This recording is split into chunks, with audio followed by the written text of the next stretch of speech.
So the conceit of the game is that every 100 years a new Sword of Ditto is chosen. And they are the hero of the Isle of Ditto, and they must fight the evil Mormo to save the land. If you die, what is this interview rated? So every 100 years a new Sword of Ditto is chosen. If you die, you're fucking dead. And 100 years goes by, and that's when the maps randomize and everything gets reset. And then 100 years later, a new Sword of Ditto is chosen, and then they embark on the adventure. So you keep the equipment, you keep the money, you lose the power-ups. Okay. Puku here is your guide on the Isle of Ditto. Puku the dung beetle.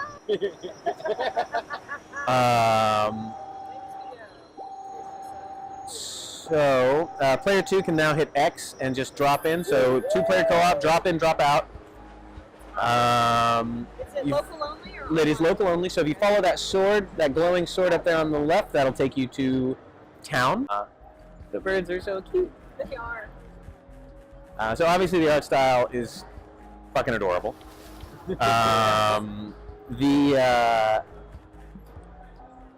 gameplay is more challenging than the art style would lead you to believe. The enemies are pretty tough. They've got a variety, and some of them have some fairly special mechanics on how you need to defeat them, which is fun. But it's accessible enough that, like, someone who doesn't play a lot of video games, or young kids can still be able to play it. A lot of the mechanics of the game are based on the lead designer Bids watching his kids play and wanting to find ways to encourage them to play in a cooperative, positive manner. Trying to avoid that thing where kids playing a video game are screaming at each other and arguing over things. So, like, equipment that you find is shared, but, like, it's not like only one of you can get it. You can both use the items, anything you find. You are about to become the Swords of Ditto. Powerful underpants. I think that's a tiara. It is, but All right. like underpants. That's fair. It's like the thong of invincibility, only it's on your head instead of where it normally is. I told you this wasn't going to be a PG. Yeah, we're good. I was like, lady, you're describing thongs. You need to settle down. I got purple hair. Don't settle. Oh my goodness, I spin. Don't barrel roll. So you got your sword, you got your roll, you have the D-pad there, you've got your secondary items all around there on the bottom corner you see. You can switch what those are. Oh, all right, we'll talk about stickers in a second. I got a heavy. Well, the game's going to talk about stickers right now. But you have a bunch of secondary items. You use triangle button to utilize those.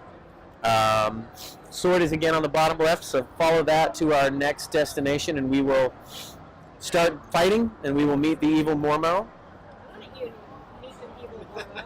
I'll eat it too, apparently.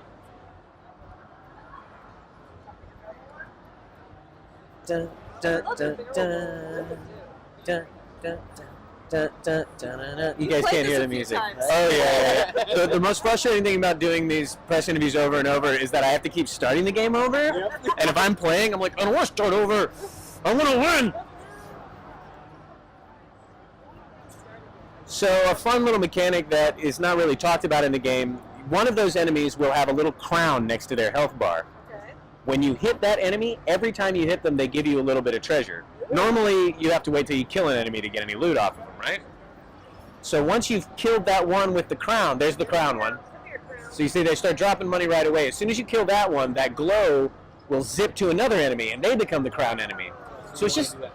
Slowly. Yeah, you want to do one at a time. It's just a little extra mechanic, just to, like, if you're up to the challenge and if you want to get that extra loot, you can. If you don't feel like it, if you're not into it, totally skip it. You won't lose out on the experience at all.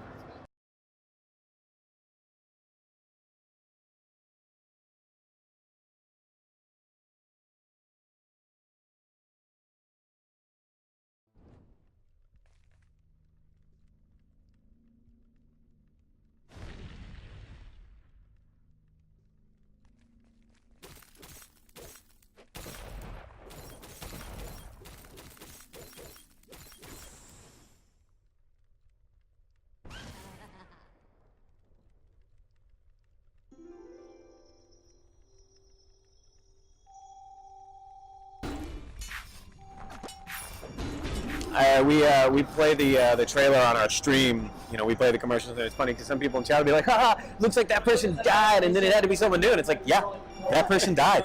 They're dead.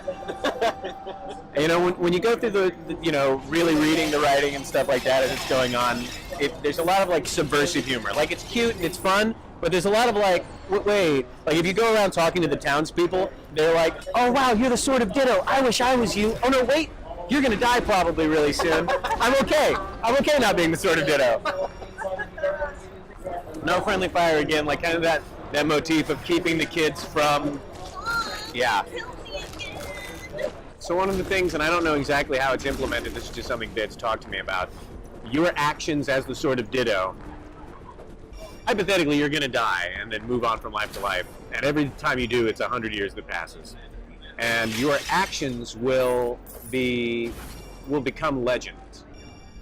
Like, the things that you've done, the quests that you've undertaken will sort of become the legend of the land. I don't know how that's implemented, but that is one of the things that he's been talking about. Indie games are where it's at. I just want you to relax and just enjoy the thought. Indie games are where it's at. Enjoy games made by real people. Small teams. This is all going in. Uncut. Guys, you're ruining my ASMR! I'm trying to make people feel like I'm picking lights out of their hair.